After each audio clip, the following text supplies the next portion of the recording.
CBN Universidade, um programa dos alunos e profissionais de comunicação da Universidade Estadual da Paraíba.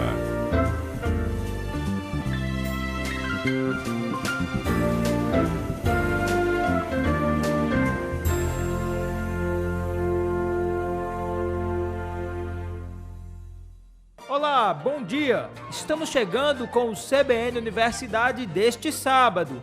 Programa feito com a colaboração dos estagiários de jornalismo da Coordenadoria de Comunicação da UEPB. Eu sou Erivaldo Laurindo. Eu sou Edson Tavares. Bom dia para você que nos ouve. O CBN Universidade vai até às 10 da manhã com muita informação de interesse público.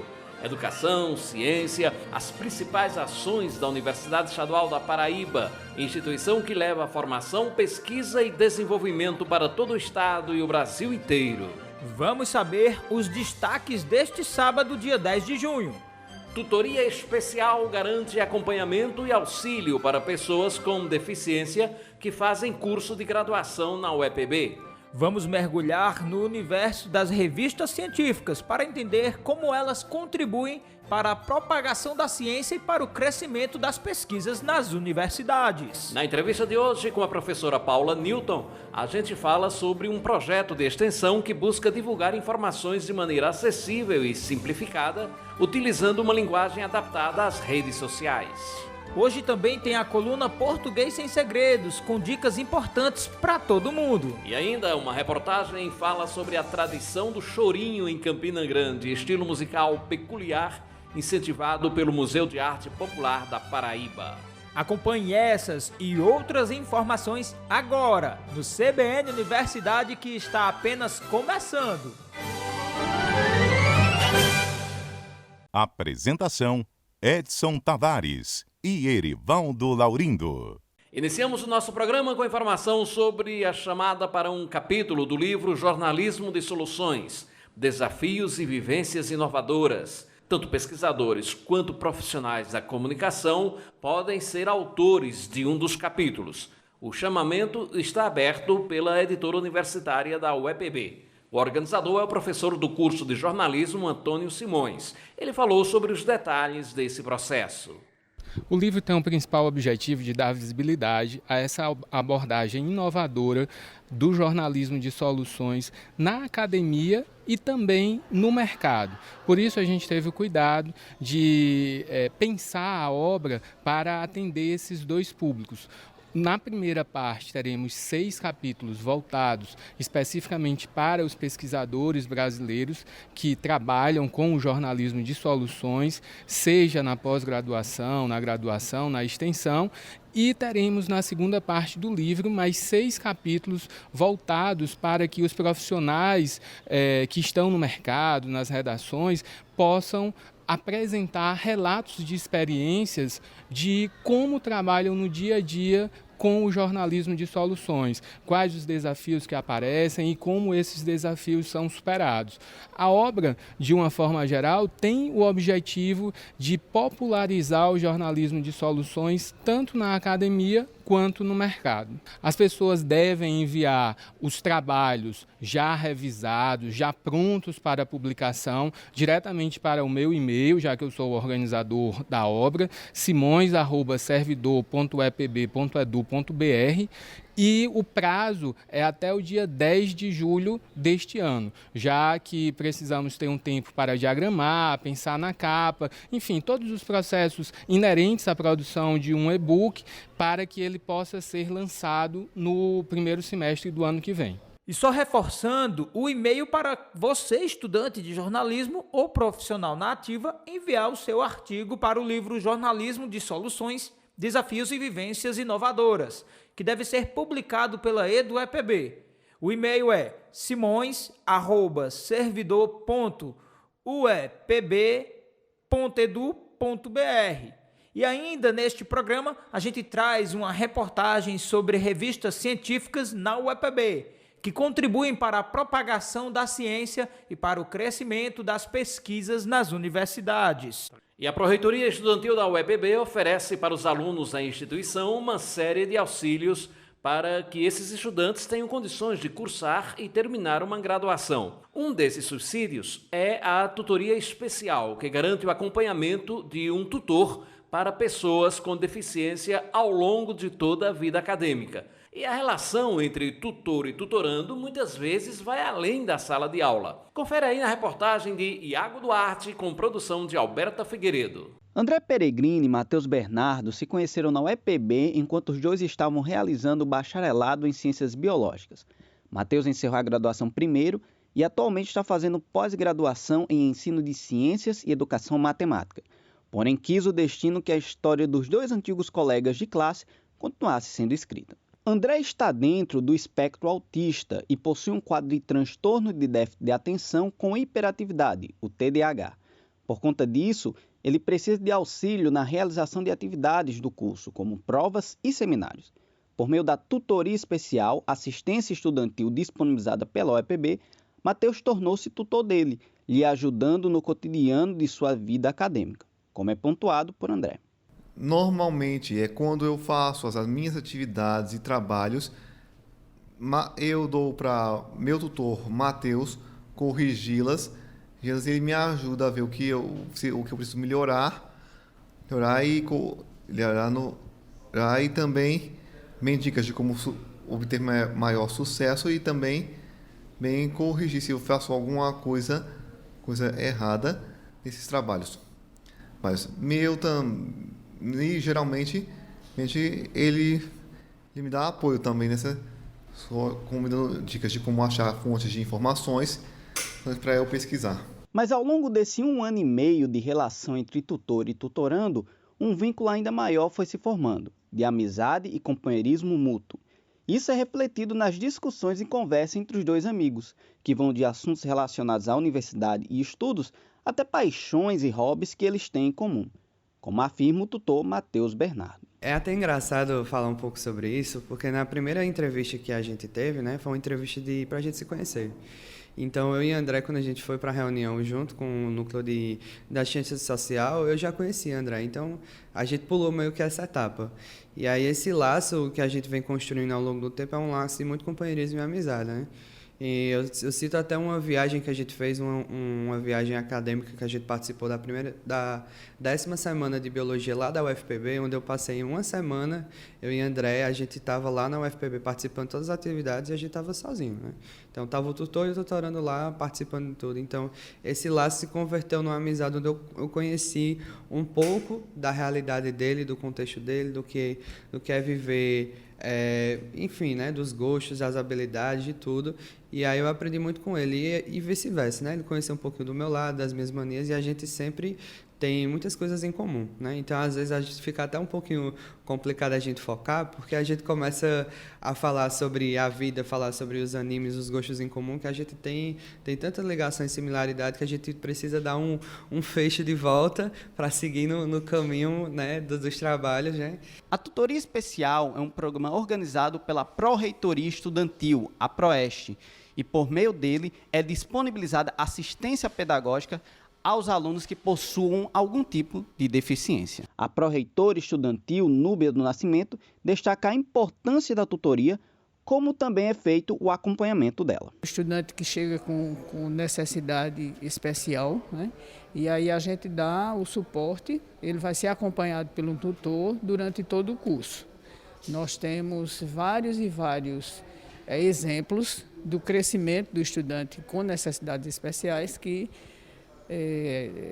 em termos de conhecimento, ele está à frente de muitos que não têm essa oportunidade. Então, nós temos em vários campos a tutoria e tem surtido efeito e a gente tem conseguido dar suporte ao estudante. Como se dá esse acompanhamento pela Proeste? Olha, inicialmente é lançado um edital a partir das informações advindas das coordenações de curso.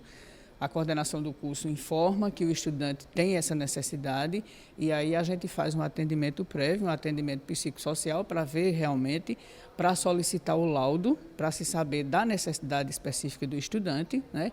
E aí o acompanhamento se dá após a seleção, É tudo através de edital, né? Toda a entrada, a porta de entrada para todo programa da UEPB é através de edital. Então é lançado o edital e aí o estudante que se propõe a acompanhar o estudante com necessidade especial, ele tem um treinamento prévio, tem reuniões, tem, vamos dizer assim, orientações, né? Para que ele acompanhe esse estudante, porque cada caso, cada necessidade requer um treinamento, vamos dizer assim. E aí é acompanhado, tanto o tutor quanto o tutorando é acompanhado para ver o desempenho. Atualmente na UEPB existem 25 tutores e tutorandos espalhados pelos campos da universidade. Porém, os benefícios trazidos por essa atividade não são apenas relacionados aos estudantes como André, que podem assim trazer contribuições para a sua área de conhecimento, como para a sociedade, mas também traz para os tutores.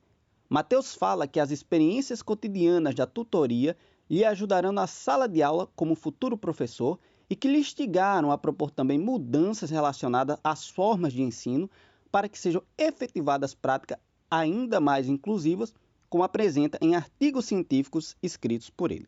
O programa de tutoria especial ele foi importantíssimo para mim, porque a partir dele eu pude ter uma noção e abertura de mundo em relação à educação inclusiva. Além disso, o programa de tutoria especial traz um aproximamento maior quando a gente faz parte desse processo de ensino-aprendizagem. Geralmente, quando a gente se tem uma pessoa neurodivergente, um aluno neurodivergente, ele acaba por muitas vezes se sentir excluído no processo. E a tutoria ajuda a incluir todos os estudantes de forma equitativa e igualitária. Então, para mim, como profissional, eu me vejo hoje como um professor mais competente para lidar, principalmente com situações singulares e principalmente abraçar de forma empática todos os meus estudantes. Então, o André, ele não é apenas meu tutorando, mas como amigo pessoal, ele me ensinou várias lições de vida que permanecem até hoje e continuo aprendendo junto com ele. A jornada de André na graduação está chegando ao fim e deve ser encerrado também com ela a atividade da tutoria especial. Porém, os laços construídos entre André e Matheus nas salas e nos corredores da UEPB continuarão além dos muros da universidade. Iago Duarte, para o CBN Universidade. Obrigado, Iago Duarte, pela esclarecedora matéria. E vamos para o primeiro intervalo do nosso programa. No próximo bloco, a gente fala sobre a importância das revistas científicas para a divulgação das pesquisas. Tem também dicas de português com o professor Denis Medeiros. A gente volta num instante só. Fica aqui conosco na 103.5, a rádio que toca notícia. CBN Universidade, na CBN Campina Grande. Estamos de volta com o CBN Universidade na sua 103.5, a rádio que toca notícias. E você já se perguntou como os resultados de uma pesquisa científica passam a ser conhecidos por pesquisadores de outros estados e até de outros países? Quem não é da área acadêmica talvez nem imagine como isso acontece. Mas quem produz conhecimento científico de relevância tem em mãos um instrumento importantíssimo de divulgação. É a revista científica, que pode ser especializada em uma área ou incluir várias áreas afins ou estudos multidisciplinares. Na UEPB, há várias revistas científicas ligadas a programas de pós-graduação. A repórter Ana Beatriz Lopes procurou saber mais sobre o assunto e conta agora na reportagem que tem a produção de Gabriel Queiroz. Uma revista científica é um tipo de publicação que apresenta artigos e textos científicos escritos por pesquisadores e especialistas em determinadas áreas do conhecimento. O pró-reitor de pós-graduação e pesquisa da Universidade Estadual da Paraíba, Francisco Jaime, falou sobre as revistas científicas produzidas pela UEPB. A gente tem hoje em torno de 20 revistas científicas que são publicadas pela nossa editora, estão no nosso portal. E considerando o tamanho da nossa universidade, onde nós temos hoje um pouco mais de 50 50 cursos de graduação e 26, 27 programas de pós-graduação, esse número de revistas eu entendo que ele é compatível com o tamanho da nossa universidade e dos grupos de pesquisa que nós temos. Nós temos revistas em praticamente todas as áreas do conhecimento. nós temos revistas nas áreas de ciências humanas, na área de ciências biológicas, na área de ciências agrárias, na área de letras. Então, é uma amostra bem representativa do trabalho que é feito dentro da universidade, e nós temos revistas que eu considero bem qualificadas dentro do ranqueamento da CAPES. Um exemplo é a REI, Revista de Estudos Internacionais, vinculada ao curso e à pós-graduação em Relações Internacionais, do Campus 5 da UEPB, em João Pessoa. A editora da REI, Andréa Pacheco, explicou a abordagem da revista. Como a própria ciência das relações internacionais ela é interdisciplinar, também a revista ela é interdisciplinar. Então, a gente tem publicado excelentes artigos resultantes de pesquisas, de discussões teóricas, novos temas aplicando-se modelos teóricos antigos ou temas antigos aplicando-se modelos teóricos atuais, adaptados para as necessidades da atual sociedade internacional.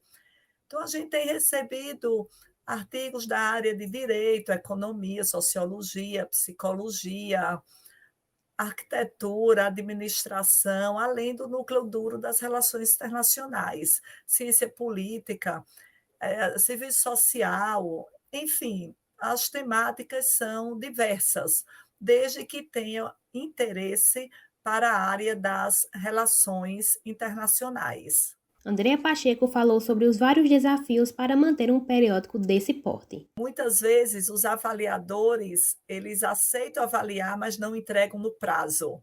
Então, é um desafio grande que a gente tem para cumprir os prazos para se manter de publicação e avaliação dos artigos para se manter como periódico autoextrato. Hoje em dia, a maior parte das revistas científicas é completamente online, o que facilita bastante o processo de submissão de artigos. O papel da universidade em encorajar os alunos a produzirem para revistas científicas é primordial, como afirma o pró-reitor de pós-graduação e pesquisa, Francisco Jaime. O simples fato de existirem revistas científicas da própria universidade, organizada pelos próprios professores e mantidas pela universidade, como é mantida no portal da EduEPB, eu já entendo como um grande incentivo.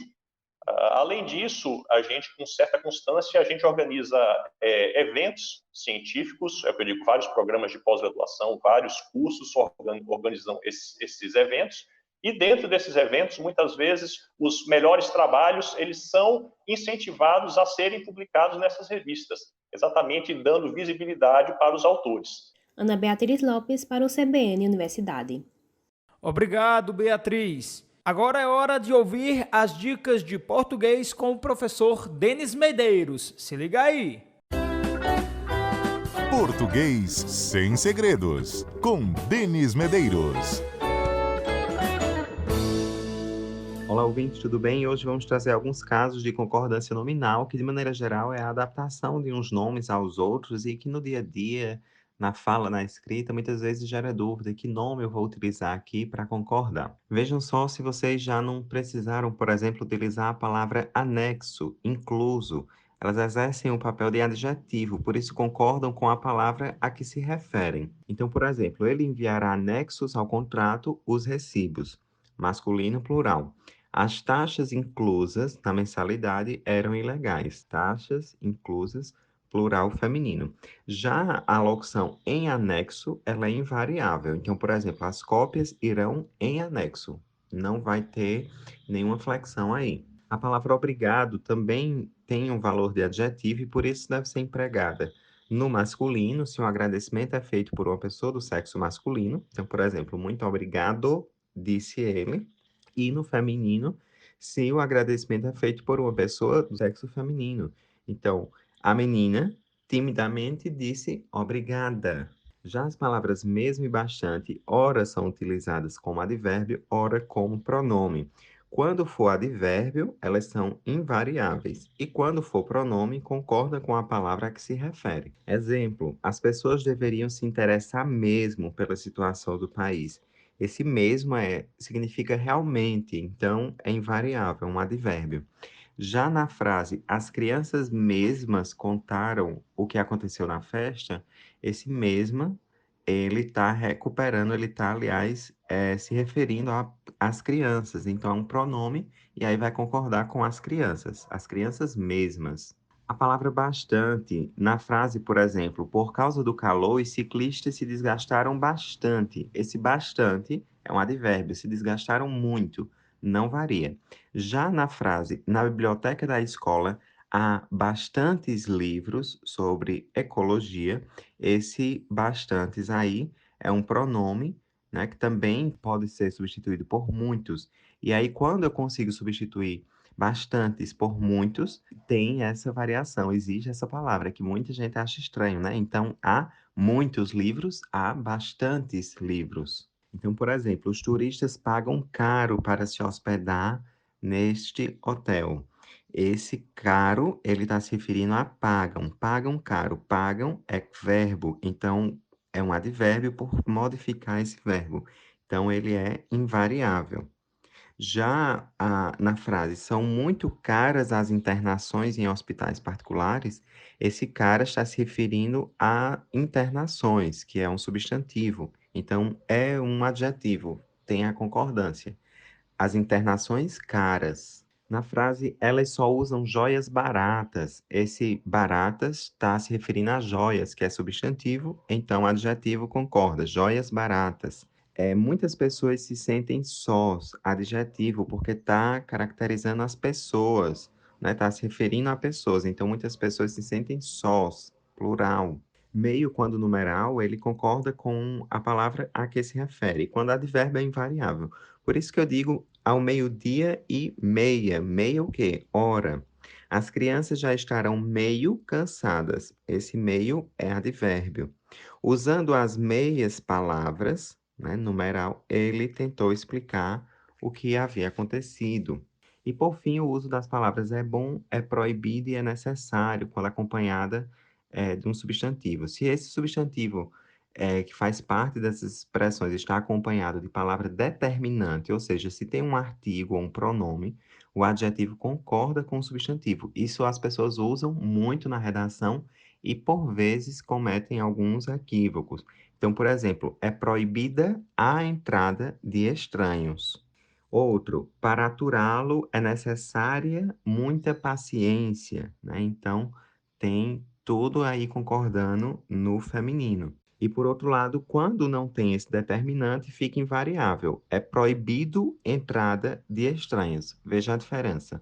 É proibida a entrada e é proibido entrada de estranhos. Um outro exemplo, todos sabem que laranja é bom para a saúde. Ou todos sabem que a laranja é boa para a saúde. Então é isso, pessoal. Qualquer dúvida, manda para o nosso Instagram, @prof.denismedeiros, Denis com 2 N's, manda para a CBN. Vai ser uma alegria trazer para o nosso encontro aqui o questionamento de vocês. Bom fim de semana e vamos em frente. Obrigado, professor Denis Medeiros. Semana que vem tem mais dicas valiosas sobre a língua portuguesa aqui no nosso programa. Agora é hora de mais um intervalo e no próximo bloco tem entrevistas sobre divulgação de conteúdos da área de direito em redes sociais. A gente volta rapidinho, sai daí não, peraí. CBN Universidade, na CBN Campina Grande. O CBN Universidade deste sábado está de volta com informações sobre educação e ciência aqui na CBN Campina Grande, programa do CBN Universidade, que é uma realização da Coordenadoria de Comunicação da UEPB, e tem entrevista nesse bloco, não é isso mesmo, Edson? Exatamente, Erivaldo. É que hoje em dia é fácil encontrar nas mídias digitais perfis que abordam assuntos diversos. Mas é sempre importante ficar atento ou atenta à confiabilidade desses perfis, pois nem sempre são administrados por pessoas capacitadas e de amplo conhecimento sobre os assuntos de que tratam. E visando produzir um conteúdo confiável na área do direito para toda a população, um projeto de extensão da UEPB busca divulgar informações de maneira acessível e simplificada, utilizando uma linguagem adaptada às redes sociais. É o NET Jurídico, Educação em Direitos Fundamentais, Ética e Cidadania nas Mídias Digitais. O projeto é coordenado pela professora do Centro de Ciências Jurídicas da UEPB, Paula Newton. Atualmente conta com 10 alunos voluntários e professores colaboradores. A professora Paula Newton conversa agora com Erivaldo Laurindo sobre o projeto e questões relacionadas a informações em mídias digitais. Então vamos à entrevista. A gente começa falando um pouco sobre o projeto de extensão.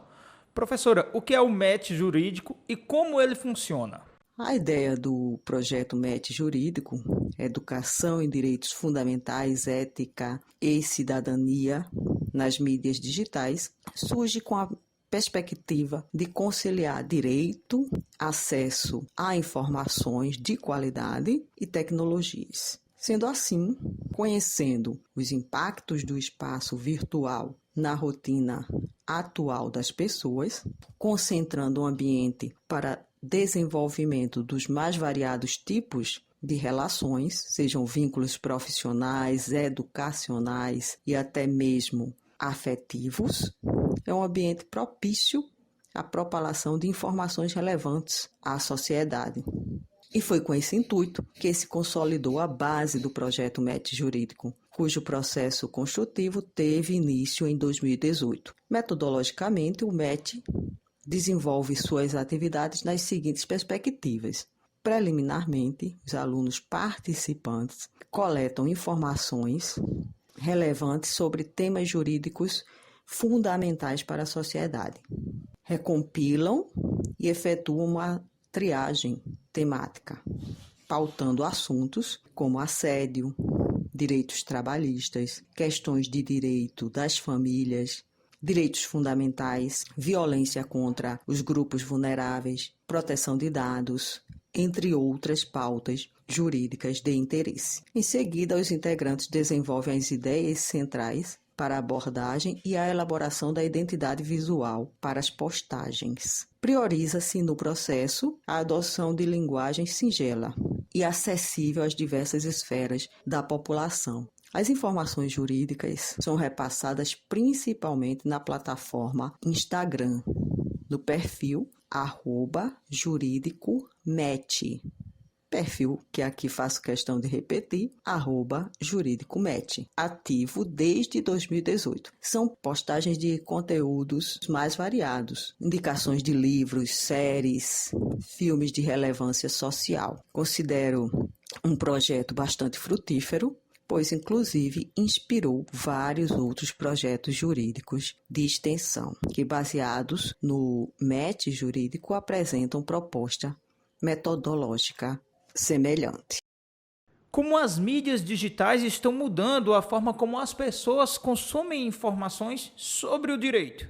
Com a propalação das tecnologias da informação e da comunicação e também a popularização crescente das mídias digitais, vislumbra-se o uso desses recursos para a obtenção de informações sobre diversas temáticas e diferentes ciências, como saúde, matemática, economia, política e, inclusive, temas jurídicos.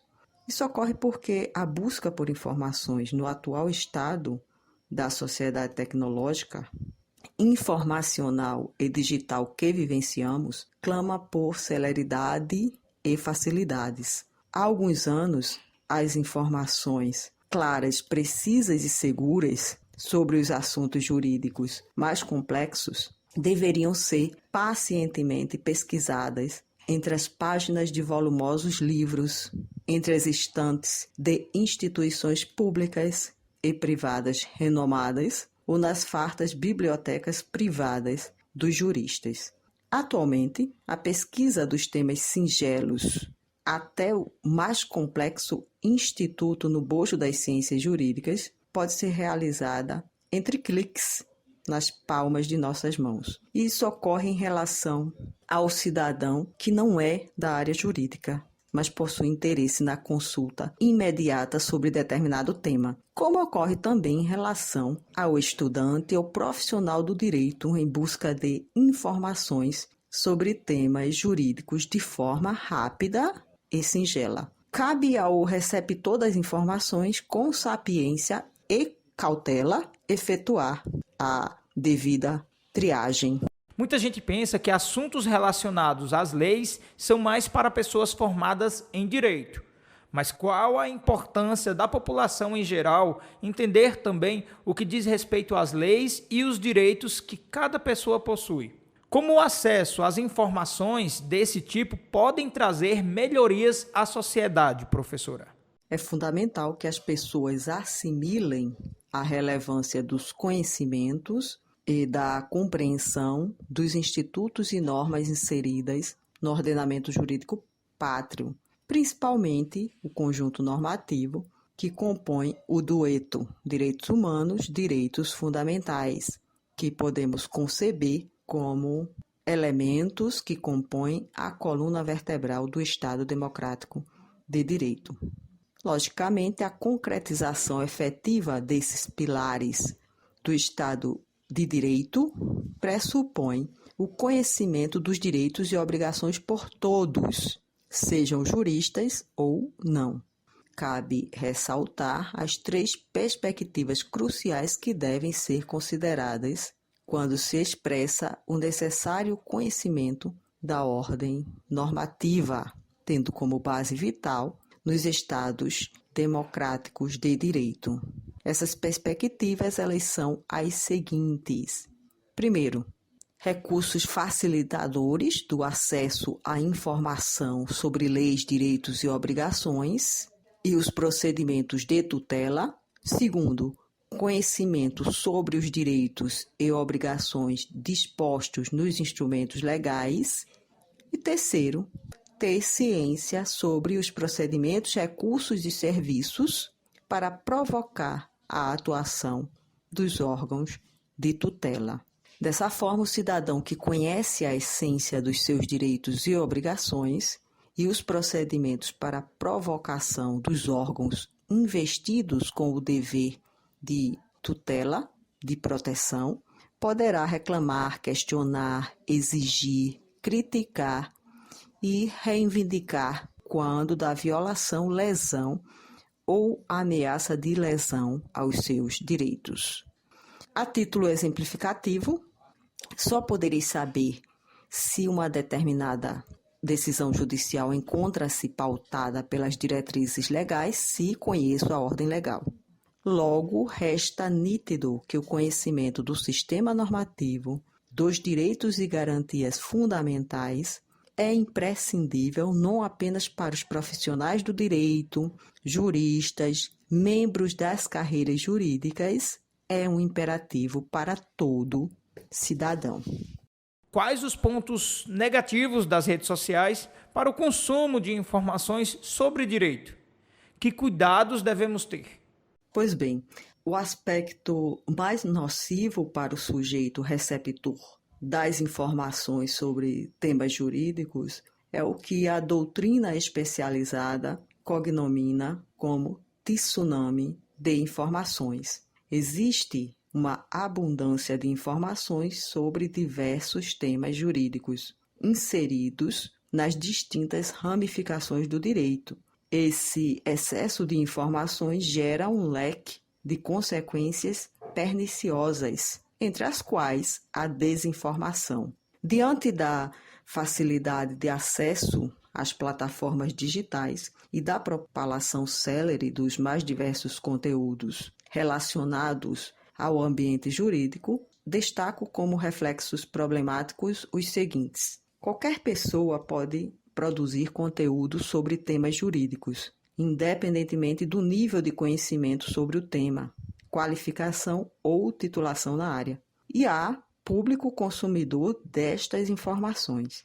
Outro aspecto nocivo é a propagação deliberada de conteúdo equivocado, omisso, falso sobre determinado assunto, com o propósito, maquiavelicamente, de disseminar informações errôneas sobre temas específicos. Ainda nessa linha de raciocínio, posso afirmar que a abundância de informações intensifica a dificuldade para a criação de filtros que possibilitem, mediante pensamento crítico, apartar as informações verdadeiras, congruentes, precisas, seguras e claras das informações duvidosas, ambíguas, errôneas, imprecisas, falsas, omissas e abusivas. Um outro ponto que cabe acrescentar é o fator anímico pernicioso que implica na saturação de informações. O excesso de informações pode conduzir à fadiga, confusão, estresse.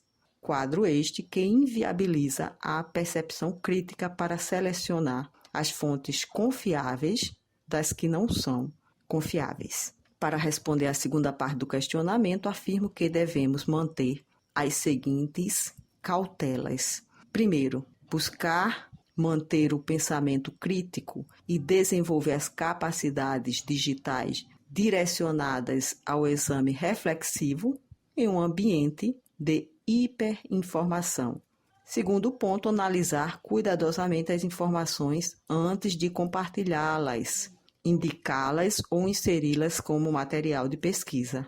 E, por fim, primordialmente devemos sempre considerar a idoneidade, a habilitação, a qualificação e a competência da fonte da informação, ademais da pertinência temática para tratar sobre o assunto jurídico específico. Igualmente, também devemos pautar as nossas buscas por informações sobre temas jurídicos, considerando a qualidade do conteúdo obtido. Clareza, precisão, congruência, veracidade. Obrigado, professora Paula Newton, pelos esclarecimentos aqui conosco no CBN Universidade. A produção dessa entrevista é de Ana Beatriz Lopes. Vamos ao último intervalo do CBN Universidade e na volta falamos sobre o choro. Mas calma, não é nada triste não.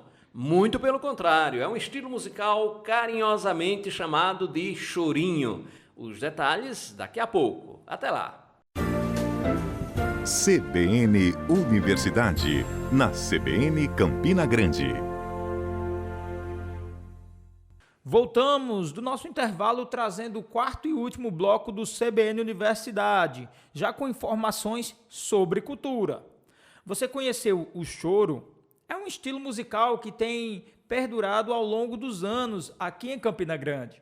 Você costuma ouvir esse estilo musical, Edson? Sim, bastante. É um estilo musical brasileiro. Inclusive, eu estive várias vezes na roda de choro do Duduta, que vamos falar na reportagem, e é uma beleza. Um abraço para o Vaguinho Duduta, que comanda essa roda de choro aqui em Campina Grande. Pois é, Edson, é tradição, o chorinho se mantém na cidade graças à paixão de músicos e de iniciativas de divulgação e incentivo. O Museu de Arte Popular da Paraíba, o MAP da UEPB, por exemplo, recebe mensalmente o projeto Palco do Choro, com boa música para a população. A repórter Raíza Mota conheceu um grupo de choro e até visitou a casa do saudoso mestre Duduta.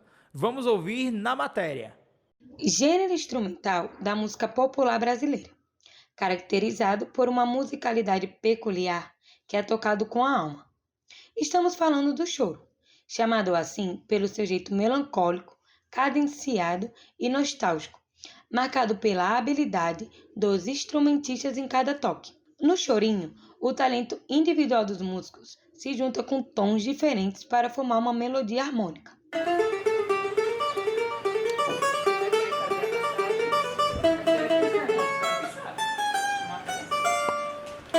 Em Campina Grande, o Grupo Chorata é um dos projetos já consolidados. Seu Rocha é o integrante mais antigo. A turma já passou por várias formações. O Grupo Chorata iniciou a partir de uma brincadeira, né? A gente tinha um outro grupo que só fazia ensaiar. A gente normalmente ia lá para um restaurante que tinha lá no Cruzeiro, né? E esse restaurante, ele acomodava a gente lá para a gente ensaiar. Chorinho, samba, tudo. E não tinha nome. Aí, de repente, um colega nosso, professor da UEPB, Fernando, ele disse, olha, vamos fazer o seguinte, a gente bota ensaio.com. Aí ficou o grupo com esse nome, ensaio.com. Aí depois a gente viu que não estava muito interessante esse nome, aí mudou para Chorata. Pronto, aí de lá para cá ficou Chorata até hoje. O choro é uma arte que envolve gerações. E por falar em geração, Lissandra Rocha carregou a filha no ventre em muitas rodas de choro. A pequena já veio ao mundo acostumada com a música e acompanha a mãe nas participações especiais que faz como solista no grupo Chorata. Essa participação começou juntamente com o projeto Palco do Choro, né? Então, logo quando se pensou no projeto Palco do Choro, eu já recebi o convite, porque os meninos do grupo Chorata já tinham conhecimento que eu cantava, né, por ser filha do sete cordista, que é Rocha. E aí, eles sabendo disso, resolveram me fazer o convite para fazer uma das apresentações do Palco do Choro como participação especial. Então, acho isso em meados de 2018, por aí, 2018, 2019, foi quando eu fiz minha primeira participação com o grupo Chorata. Então, muita gente não conhece o choro e o Palco do Choro vem trazendo essa oportunidade, porque a entrada é franca, né? Qualquer um pode ir lá e conhecer. Eu divulgo em minhas redes sociais, tento fazer essa rede e divulgação para que mais pessoas venham valorizar a arte, e principalmente o chorinho, que é algo que as pessoas não conhecem ainda, nem todos conhecem aqui em Campina Grande, né? Temos também o choro no domingo, que é lá em Duduta, né?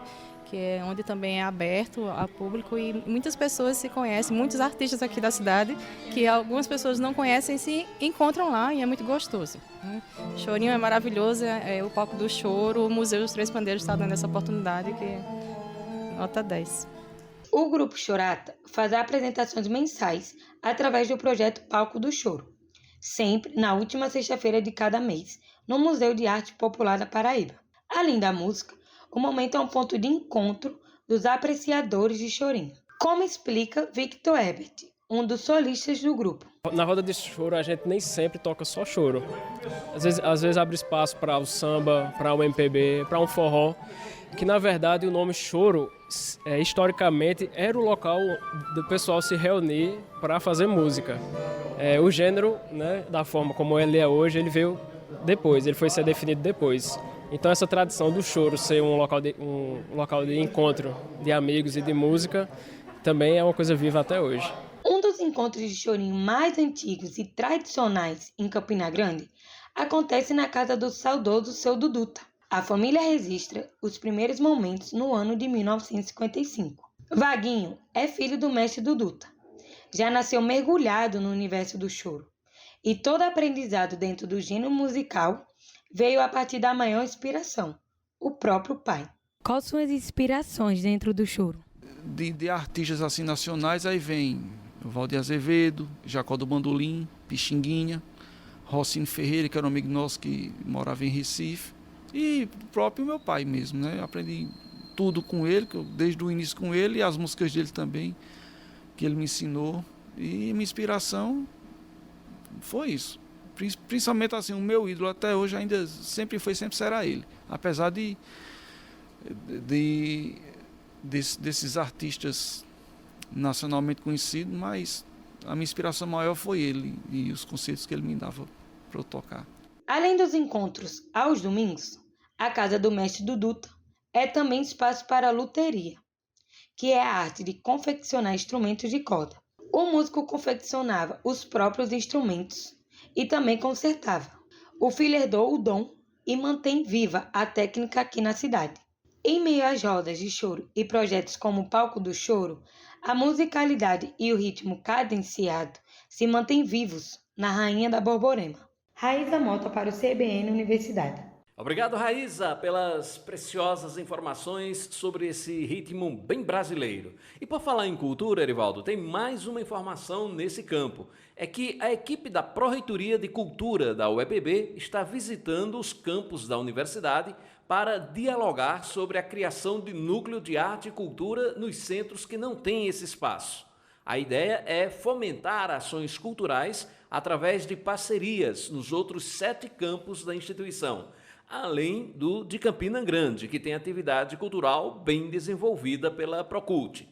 A ideia é garantir um planejamento a longo prazo para eventos e ações culturais nas cidades que abrigam a UEPB, como se fosse a formação de um calendário anual de cultura. E, para isso, a Procult precisa de núcleos em cada campus para fazer essa ponte com a Pró-Reitoria sediada aqui em Campina Grande. Através dessas ações articuladas, a UEPB segue valorizando e incentivando a cultura em todo o estado. Agora a gente se liga no nosso Minuto Ambiental deste sábado. Minuto Ambiental. Olá, ouvintes, me chamo Marcela Costa e estamos iniciando mais um Minuto Ambiental. O tema de hoje será ecobags. De acordo com a Agência de Proteção Ambiental, mais de 3 trilhões de sacolas plásticas são consumidas a cada ano em todo o mundo. Sendo assim, as ecobags são uma ótima forma de substituir o uso das sacolas de plástico. As ecobags são feitas de materiais considerados sustentáveis, como por exemplo o algodão. E além de serem biodegradáveis, as sacolas ecológicas são reutilizáveis para consumo, podendo ser lavadas e usadas em diferentes situações do nosso cotidiano. Sendo assim, as ecobags são uma ótima forma de ajudar o meio ambiente e também de economizar, já que são muito baratas quando comparadas com sacolas plásticas, além da sua grande vida útil. Eu sou Marcela Costa e esse foi mais um Minuto Ambiental. E assim encerramos o CBN Universidade deste sábado, o programa que é fruto da parceria entre a Rádio CBN em Campina Grande e a Coordenadoria de Comunicação da Universidade Estadual da Paraíba. Um espaço de aprendizado radiofônico na prática para jornalistas em formação pela Universidade Estadual da Paraíba. Na apresentação deste programa, Erivaldo Laurindo e Edson Tavares. Reportagens de Iago Duarte, Ana Beatriz Lopes e Raíza Mota, com produção de Alberta Figueiredo e Gabriel Queiroz. A edição é de Isis Coelho e Lucielen Lima, com finalização técnica de Apolo Ricarte. Direção-geral de Hipólito Lucena. E se você perdeu algum trecho do nosso programa, ele está disponível no canal Rede UEPB no YouTube, bem como todas as edições do CBN Universidade, que você pode ouvir na hora que você quiser. Muito obrigado pela sua companhia nesta manhã de sábado. A gente volta semana que vem, a partir das 9 horas da manhã, aqui na CBN Campina Grande. Bom final de semana para você e até a próxima. Tchau, tchau, Edson. Tchau. CBN Universidade, na CBN Campina Grande.